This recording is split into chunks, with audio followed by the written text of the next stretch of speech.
Hello friends, स्वागत है आपका हमारे इस यूट्यूब चैनल स्टडी गाइड पर। दोस्तों, आज हम भारत के राष्ट्रपति से जुड़े 20 सबसे इम्पॉर्टेंट क्वेश्चंस को लेकर के आपके सामने आए हैं, जो आपके किसी भी गवर्नमेंट एग्ज़ाम के लिए काफ़ी हेल्पफुल होगी। दोस्तों, इसके पहले हमने मूल अधिकार, नीति निर्देशक तत्व एवं मौलिक कर्तव्य से जुड़े वीडियोस को कवर किया है। यदि आपने अभी तक उन वीडियोस को नहीं देखा है तो प्लीज़ इस चैनल के प्लेलिस्ट में जा करके उस वीडियोस को ज़रूर देखें। तो दोस्तों, चलिए बिना किसी देरी के शुरू करते हैं आज का अपना यह टॉपिक, भारत के राष्ट्रपति। क्वेश्चन नंबर 1, भारतीय संविधान के किस अनुच्छेद के तहत राष्ट्रपति पद का प्रावधान किया गया है? आपके ऑप्शंस हैं। ऑप्शन ए अनुच्छेद 52 के तहत, ऑप्शन बी अनुच्छेद 60 के तहत, ऑप्शन सी अनुच्छेद 54 के तहत या फिर ऑप्शन डी अनुच्छेद 84 के तहत। सो फ्रेंड्स, इसका जो सही जवाब है वो है ऑप्शन ए अनुच्छेद 52 के तहत। दोस्तों, भारतीय संविधान के अनुच्छेद 52 के तहत राष्ट्रपति पद का प्रावधान किया गया है। तो इस तरह से आपका ऑप्शन ए सही हो जाता है। चलिए बढ़ते अगले क्वेश्चन की तरफ। क्वेश्चन नंबर 2, निम्नलिखित में से किसे भारत का प्रथम नागरिक माना जाता है? आपके ऑप्शंस हैं। ऑप्शन ए प्रधानमंत्री को, ऑप्शन बी राष्ट्रपति को, ऑप्शन सी उपराष्ट्रपति को या फिर ऑप्शन डी लोकसभा अध्यक्ष को। सो फ्रेंड्स, इसका जो सही जवाब है वो है ऑप्शन बी राष्ट्रपति को। दोस्तों, भारत के राष्ट्रपति को भारत का प्रथम नागरिक माना जाता है। तो इस तरह से आपका ऑप्शन बी सही हो जाता है। चलिए बढ़ते अगले क्वेश्चन की तरफ। क्वेश्चन नंबर 3, भारत के राष्ट्रपति का कार्यकाल कितना होता है? आपके ऑप्शंस हैं। ऑप्शन ए 5 वर्ष, ऑप्शन बी 6 वर्ष, ऑप्शन सी 4 वर्ष या फिर ऑप्शन डी 3 वर्ष। सो फ्रेंड्स, इसका जो सही जवाब है वो है ऑप्शन ए 5 वर्ष। दोस्तों, भारत के राष्ट्रपति का कार्यकाल 5 वर्षों के लिए होता है। तो इस तरह से आपका ऑप्शन ए सही हो जाता है। चलिए बढ़ते हैं अगले क्वेश्चन की तरफ। क्वेश्चन नंबर 4, भारत के राष्ट्रपति अपना त्याग पत्र निम्नलिखित में से किसे देते हैं? आपके ऑप्शंस हैं। ऑप्शन ए प्रधानमंत्री को, ऑप्शन बी भारत के मुख्य न्यायाधीश को, ऑप्शन सी उपराष्ट्रपति को या फिर ऑप्शन डी लोकसभा अध्यक्ष को। सो फ्रेंड्स, इसका जो सही जवाब है वो है ऑप्शन सी उपराष्ट्रपति को। दोस्तों, भारत के राष्ट्रपति अपना त्याग पत्र उपराष्ट्रपति को देते हैं। तो इस तरह से आपका ऑप्शन सी सही हो जाता है। चलिए बढ़ते अगले क्वेश्चन की तरफ।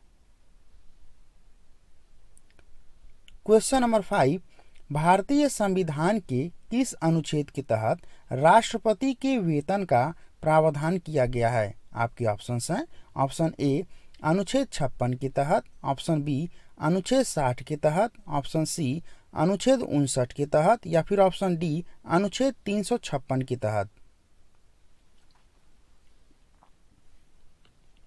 सो फ्रेंड्स, इसका जो सही जवाब है वो है ऑप्शन सी अनुच्छेद 59 के तहत। दोस्तों, भारतीय संविधान के अनुच्छेद 59 के तहत राष्ट्रपति के लिए वेतन का प्रावधान किया गया है।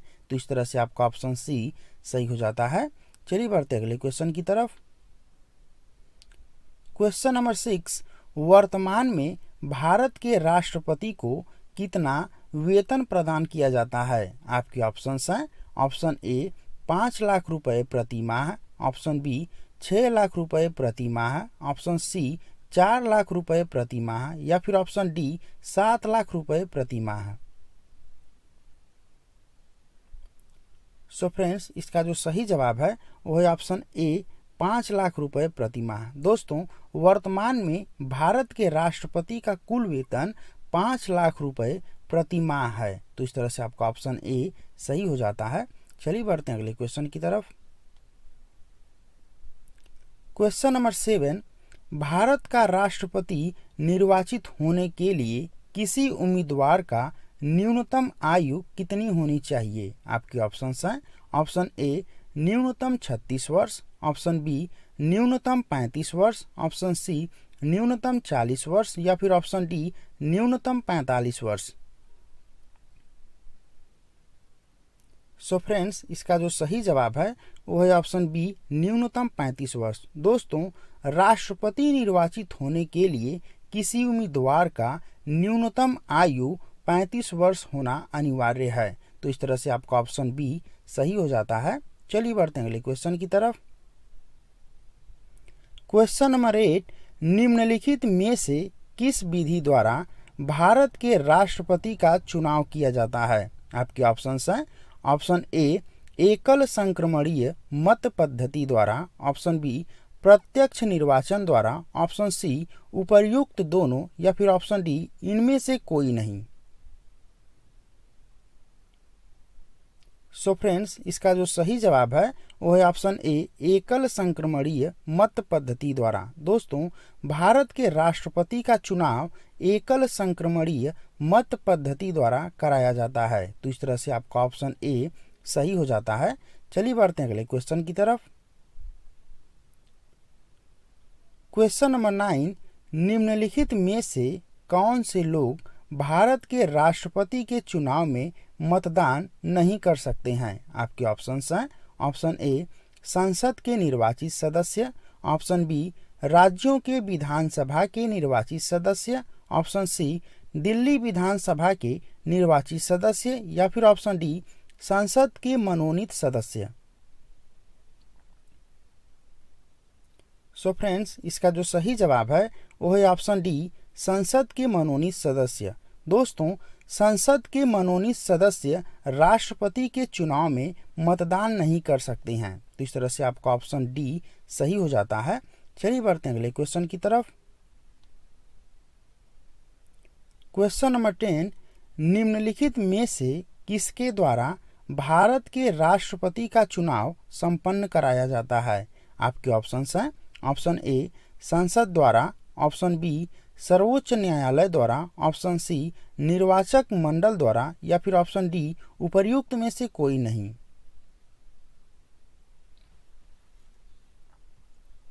सो फ्रेंड्स, इसका जो सही जवाब है वो है ऑप्शन सी निर्वाचक मंडल द्वारा। दोस्तों, भारत के राष्ट्रपति का चुनाव एक निर्वाचक मंडल द्वारा कराया जाता है। तो इस तरह से आपका ऑप्शन सी सही हो जाता है।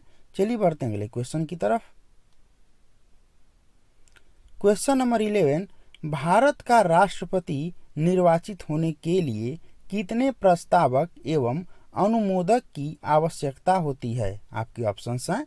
ऑप्शन ए 50 प्रस्तावक एवं 50 अनुमोदक, ऑप्शन बी 50 प्रस्तावक एवं 40 अनुमोदक, ऑप्शन सी 60 प्रस्तावक एवं 40 अनुमोदक, ऑप्शन डी 30 प्रस्तावक एवं 70 अनुमोदक। सो फ्रेंड्स, इसका जो सही जवाब है वो है ऑप्शन ए 50 प्रस्तावक एवं 50 अनुमोदक। दोस्तों, भारत का राष्ट्रपति निर्वाचित होने के लिए किसी भी उम्मीदवार को 50 प्रस्तावक एवं 50 अनुमोदक की आवश्यकता होती है, जिससे कि वह राष्ट्रपति पद के लिए पर्चा दाखिला कर सके। तो इस तरह से आपका ऑप्शन ए सही हो जाता है। चलिए बढ़ते हैं अगले क्वेश्चन की तरफ। क्वेश्चन नंबर 12, भारत के राष्ट्रपति के चुनाव को निम्नलिखित में से किसमें चुनौती दी जा सकती है? आपके ऑप्शंस हैं। ऑप्शन ए संसद में, ऑप्शन बी सर्वोच्च न्यायालय में, ऑप्शन सी उच्च न्यायालय में या फिर ऑप्शन डी निर्वाचन आयोग में। सो फ्रेंड्स, इसका जो सही जवाब है वो है ऑप्शन बी सर्वोच्च न्यायालय में। दोस्तों, यदि भारत के राष्ट्रपति के चुनाव में किसी भी प्रकार की गड़बड़ी होती है तो उससे संबंधित चुनौती को केवल और केवल सर्वोच्च न्यायालय में प्रश्न उठाया जा सकता है। तो इस तरह से आपका ऑप्शन बी सही हो जाता है। तो चलिए बढ़ते हैं अगले क्वेश्चन की तरफ। क्वेश्चन नंबर 13, भारत के राष्ट्रपति द्वारा त्यागपत्र देने के पश्चात कितने दिनों के अंदर चुनाव करवाना अनिवार्य होता है? आपके ऑप्शंस हैं। ऑप्शन ए 6 महीनों के अंदर, ऑप्शन बी 5 महीनों के अंदर, ऑप्शन सी 8 महीनों के अंदर, या फिर ऑप्शन डी 3 महीनों के अंदर। सो फ्रेंड्स, इसका जो सही जवाब है वो है ऑप्शन ए 6 महीनों के अंदर। दोस्तों, यदि किसी कारणवश भारत का राष्ट्रपति त्यागपत्र दे दे या फिर उसका पद रिक्त हो जाए तो उस स्थिति में 6 महीनों के अंदर राष्ट्रपति का चुनाव कराना अनिवार्य होता है। तो इस तरह से आपका ऑप्शन ए सही हो जाता है। चलिए बढ़ते हैं अगले क्वेश्चन की तरफ। क्वेश्चन नंबर 14, यदि किसी कारणवश राष्ट्रपति का पद रिक्त हो तो उस स्थिति में निम्नलिखित में से कौन राष्ट्रपति के पद को संभाल सकता है? आपके ऑप्शंस हैं, ऑप्शन ए प्रधानमंत्री, ऑप्शन बी उपराष्ट्रपति, ऑप्शन सी लोकसभा अध्यक्ष, या फिर ऑप्शन डी उच्च न्यायालय के न्यायाधीश।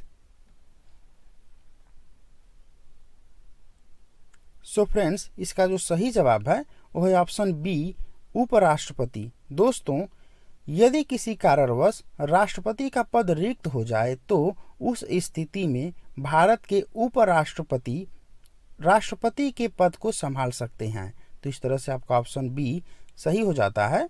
चलिए बढ़ते हैं अगले क्वेश्चन की तरफ। क्वेश्चन नंबर 15, निम्न में से ऐसे प्रथम न्यायाधीश कौन थे जिन्होंने कार्यवाहक राष्ट्रपति के रूप में कार्य किया? आपके ऑप्शंस हैं, option A Mohammad Hidayatullah, option B MP Shastri, option C Mehr Chand Mahajan, या फिर ऑप्शन डी एचजे कनिया। सो फ्रेंड्स, इसका जो सही जवाब है वो है ऑप्शन ए मोहम्मद हिदायतुल्लाह। दोस्तों, मोहम्मद हिदायतुल्लाह भारत के ऐसे प्रथम न्यायाधीश थे जिन्होंने पहली बार कार्यवाहक राष्ट्रपति के रूप में कार्य किया था। तो इस तरह से आपका ऑप्शन ए सही हो जाता है। चलिए बढ़ते अगले क्वेश्चन की तरफ। क्वेश्चन नंबर 16, भारतीय संविधान के किस अनुच्छेद के तहत राष्ट्रपति पर महाभियोग चलाया जाता है? आपके ऑप्शंस हैं, ऑप्शन ए अनुच्छेद 60 के तहत, ऑप्शन बी अनुच्छेद 56 के तहत, ऑप्शन सी अनुच्छेद 52 के तहत, या फिर ऑप्शन डी अनुच्छेद 54 के तहत। सो फ्रेंड्स, इसका जो सही जवाब है वो है ऑप्शन बी अनुच्छेद 56 के तहत। दोस्तों, संविधान के अनुच्छेद 56 के तहत राष्ट्रपति पर महाभियोग चलाया जा सकता है। तो इस तरह से आपका ऑप्शन बी सही हो जाता है।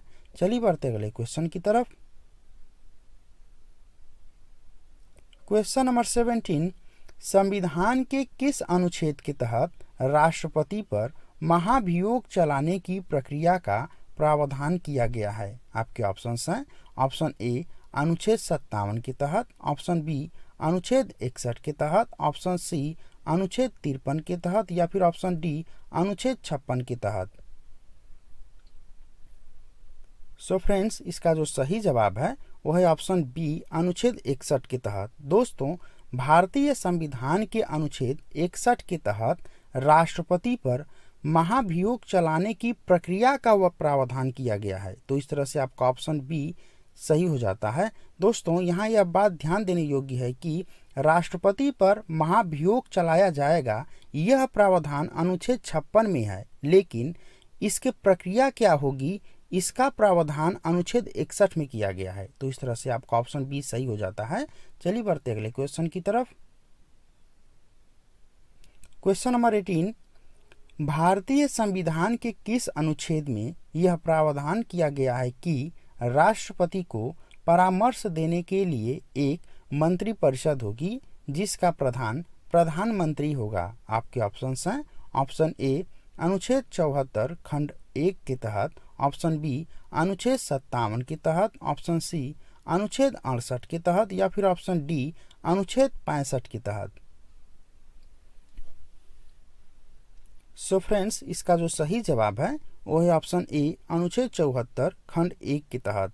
दोस्तों, भारतीय संविधान के अनुच्छेद 74 खंड 1 के तहत यह प्रावधान किया गया है कि राष्ट्रपति को परामर्श देने के लिए एक मंत्रिपरिषद होगी जिसका प्रधान प्रधानमंत्री होगा। तो इस तरह से आपका ऑप्शन ए सही हो जाता है। चलिए बढ़ते हैं अगले क्वेश्चन की तरफ। क्वेश्चन नंबर 19, निम्न में से किस संशोधन के द्वारा यह प्रावधान किया गया कि राष्ट्रपति मंत्रिपरिषद की सलाह को पुनर्विचार के लिए लौटा सकता है? आपके ऑप्शंस हैं। ऑप्शन ए 42वें संविधान संशोधन द्वारा, ऑप्शन बी 50वें संविधान संशोधन द्वारा, ऑप्शन सी 44वें संविधान संशोधन द्वारा, या फिर ऑप्शन डी 36वें संविधान संशोधन द्वारा।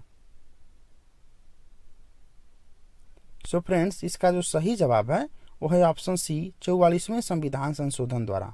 दोस्तों, भारतीय संविधान में 44वें संविधान संशोधन अधिनियम 1976 के द्वारा यह प्रावधान किया गया कि यदि राष्ट्रपति मंत्रिपरिषद की सलाह को सही न समझे तो उसे मंत्रिपरिषद के पास पुनर्विचार के लिए लौटा सकता है, परंतु यदि पुनर्विचार के बाद भी मंत्रिपरिषद उस सलाह को राष्ट्रपति के पास भेजता है तो राष्ट्रपति को उसे स्वीकार करना अनिवार्य हो जाता है। तो इस तरह से आपका ऑप्शन सी सही हो जाता है। चलिए बढ़ते हैं अगले क्वेश्चन की तरफ। क्वेश्चन नंबर 20, संघ के कार्यपालिका की शक्ति निम्नलिखित में से किसमें निहित होती है? आपके ऑप्शंस हैं। ऑप्शन ए प्रधानमंत्री में, ऑप्शन बी उपराष्ट्रपति में, ऑप्शन सी संसद में, या फिर ऑप्शन डी राष्ट्रपति में। सो फ्रेंड्स, इसका जो सही जवाब है वो है ऑप्शन डी राष्ट्रपति में। दोस्तों, संघ के कार्यपालिका की शक्ति राष्ट्रपति में निहित होती है। तो इस तरह से आपका ऑप्शन डी सही हो जाता है। चलिए बढ़ते हैं अगले क्वेश्चन की तरफ। सो फ्रेंड्स, ये आपका होमवर्क है जिसका उत्तर आपको वीडियो के कमेंट बॉक्स में जाकर के देना है। तो चलिए पढ़ते हैं इस क्वेश्चन को। भारत के राष्ट्रपति द्वारा राज्यसभा में अधिकतम कितने सदस्यों को मनोनीत किया जा सकता है? आपके ऑप्शंस हैं। ऑप्शन ए 10 सदस्यों को, ऑप्शन बी 12 सदस्यों को, ऑप्शन सी 2 सदस्यों को, या फिर ऑप्शन डी 4 सदस्यों को। सो फ्रेंड्स, इसका जवाब आप लोग वीडियो के कमेंट बॉक्स में जाकर के जरूर दीजिएगा। तो दोस्तों, मैं आशा करता हूँ कि ये वीडियो आपको काफ़ी पसंद आया होगा, और यदि ये वीडियो आपको पसंद आए तो प्लीज़ इस वीडियो को लाइक कीजिए, शेयर कीजिए और इस चैनल को सब्सक्राइब कीजिए।